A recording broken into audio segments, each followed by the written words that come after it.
चलिए आज बात करते हैं हमारे शरीर के एक मास्टर कंडक्टर की, एक छोटी सी पर बहुत ही पावरफुल ग्रंथि की, जो दिमाग के ठीक नीचे मौजूद है।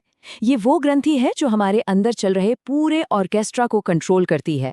लेकिन जरा सोचिए, क्या हो अगर सिर्फ एक घटना, एक लम्हा शरीर के इस पूरे कमांड सिस्टम को हमेशा के लिए ठप कर दे। जी हाँ, ऐसा हो सकता है। चलिए देखते हैं कैसे। हमारी ये जो पड़ताल है, ये एक मेडिकल मिस्ट्री से शुरू होती है। नाम है शीहान सिंड्रोम। ये एक ऐसी कंडीशन है जो बच्चे के जन्म के बाद बहुत ज़्यादा खून बह जाने की वजह से होती है।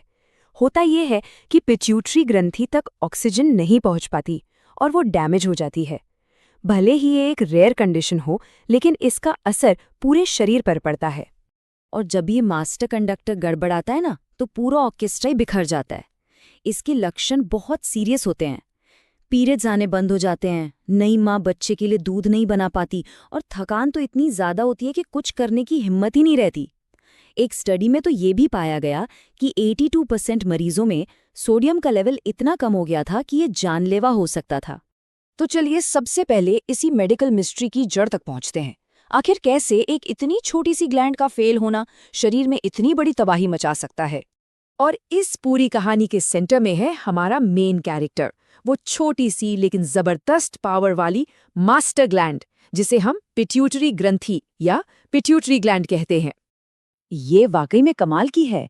सोचिए, ये ग्लैंड सिर्फ एक मटर के दाने जितनी छोटी होती है। ये हमारे ब्रेन के ठीक नीचे एक बोनी स्ट्रक्चर में सुरक्षित रहती है, जिसे सेला टर्सिका कहते हैं। मतलब इसका साइज देखकर कोई अंदाजा ही नहीं लगा सकता कि ये कितनी पावरफुल है। और मजे की बात यह है कि पिट्यूटरी ग्लैंड असल में एक नहीं बल्कि दो अलग अलग हिस्सों से बनी है। एक है एंटीरियर लोब, जो एक असली हार्मोन फैक्ट्री है। मतलब ये हार्मोन्स बनाती भी है और उन्हें रिलीज भी करती है। वहीं दूसरी तरफ जो पोस्टीरियर लोब है, वो एक वेयरहाउस की तरह है। ये हार्मोन्स बनाता नहीं, बल्कि हाइपोथैलेमस से बने हार्मोन्स को सिर्फ स्टोर करता है और जरूरत पड़ने पर रिलीज कर देता है। और यहीं पर हमारी कहानी वापस शीहान सिंड्रोम से जुड़ती है। देखिए, प्रेगनेंसी के दौरान ये मटर के दाने जितनी ग्लैंड डबल साइज की हो सकती है। ऐसा इसलिए क्योंकि दूध बनाने वाले सेल्स बढ़ जाते हैं। अब इससे इसमें खून की नसें यानी ब्लड वेसल्स भी बहुत ज़्यादा हो जाती हैं। और अगर डिलीवरी के वक्त ब्लड प्रेशर अचानक बहुत गिर जाए तो इस ग्लैंड को ऑक्सीजन मिलनी बंद हो जाती है और इसे परमानेंट डैमेज हो जाता है। लेकिन रुकिए, पिट्यूटरी ग्लैंड अकेले काम नहीं करती। इसके ऊपर भी एक बॉस है, कंट्रोल का एक और लेवल, जिसे हम कह सकते हैं दिमाग का असली कंट्रोल सेंटर, हाइपोथैलेमस। हाइपोथैलेमस को आप शरीर का स्मार्ट कंट्रोल सिस्टम समझ सकते हैं। इसका मेन काम है शरीर को एक स्टेबल स्टेट में रखना, एक बैलेंस में रखना, जिसे साइंस की भाषा में होम्योस्टेसिस कहते हैं। बॉडी टेम्परेचर से लेकर भूख प्यास तक सब कुछ यही बैलेंस करता है। तो कमांड की चेन कुछ इस तरह है।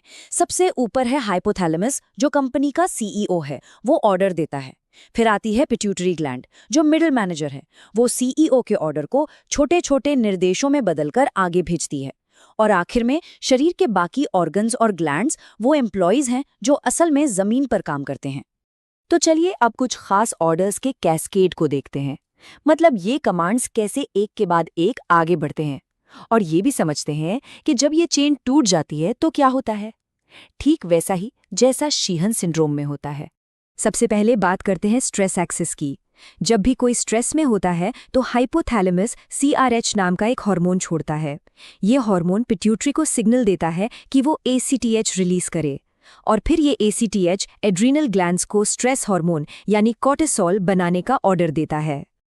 अब सोचिए, शीहान सिंड्रोम में जब पिट्यूटरी डैमेज हो जाती है तो ये चेन टूट जाती है, ACTH बनता ही नहीं और इसके नतीजे बहुत भयानक हो सकते हैं। एक स्टडी बताती है कि करीब-करीब 1/4 मरीजों को एड्रीनल क्राइसिस का सामना करना पड़ा, जो कि एक जानलेवा मेडिकल इमरजेंसी है। अगला है रिप्रोडक्टिव एक्सिस। यहाँ हाइपोथैलेमस GnRH नाम का हार्मोन छोड़ता है। ये पिट्यूटरी को LH और FSH रिलीज करने का सिग्नल देता है। ये दोनों हार्मोन्स फिर गोनैड्स को यानी ओवरीज और टेस्टिस को सेक्स हार्मोन्स बनाने और रिप्रोडक्टिव साइकिल को कंट्रोल करने का निर्देश देते हैं। तो अब सवाल ये है कि जब पिट्यूटरी LH और FSH बनाना बंद कर देती है तो क्या होता है। महिलाओं में पीरियड्स का साइकिल पूरी तरह से रुक जाता है और यही शीहान सिंड्रोम का सबसे आम लक्षण है। इतना आम कि स्टडी में शामिल 100 के 100% मरीजों में ये लक्षण पाया गया। और आखिर में एक नज़र लैक्टेशन एक्सिस पर डालते हैं। ये थोड़ा अलग है, पता है कैसे? यहाँ हाइपोथैलेमस आमतौर पर डोपामिन रिलीज करता है ताकि पिट्यूटरी को प्रोलैक्टिन बनाने से रोका जा सके। जी हाँ, रोका जा सके, लेकिन बच्चे के जन्म के बाद डोपामाइन का लेवल गिर जाता है और प्रोलैक्टिन बनने लगता है। लेकिन शीहान सिंड्रोम में प्रोलैक्टिन बनाने वाले सेल्स अक्सर खत्म हो जाते हैं। नतीजा, नई माँ बच्चे के लिए दूध नहीं बना पाती। स्टडी में ये पाया गया कि जिन मरीजों के बच्चे जिंदा पैदा हुए उनमें से 76% में लैक्टेशन फेल हो गया। ये सारे उदाहरण हमें एक ही चीज दिखाते हैं कि हमारा ये पूरा सिस्टम कितने नाजुक बैलेंस पर टिका हुआ है, और जब ये बैलेंस बिगड़ता है तो इंसानों पर इसका असर बहुत गहरा और लंबे समय तक रहता है। 11 साल, ये वो औसत समय है जो शीहान सिंड्रोम को डायग्नोज करने में लग जाता है। सोचिए, 11 साल, थकान, कमजोरी और अनिश्चितता के, सिर्फ इसलिए क्योंकि इसके शुरुआती लक्षण इतने आम होते हैं कि उन्हें अक्सर किसी और बीमारी का लक्षण समझ लिया जाता है। और दुख की बात यह है कि ये एक ऐसी ट्रेजेडी है जिसे रोका जा सकता है। ये चार्ट साफ साफ दिखाता है कि भारत जैसे डेवलपिंग देशों में ये कंडीशन कहीं ज्यादा कॉमन है। यहाँ करीब 3% नई माएँ इससे प्रभावित हो सकती हैं। अब इसकी तुलना आइसलैंड से कीजिए, जहाँ 1 लाख में से सिर्फ 5 महिलाओं में ये होता है। ये फर्क हमें सीधे सीधे मॉडर्न मैटरनिटी केयर की अहमियत बताता है।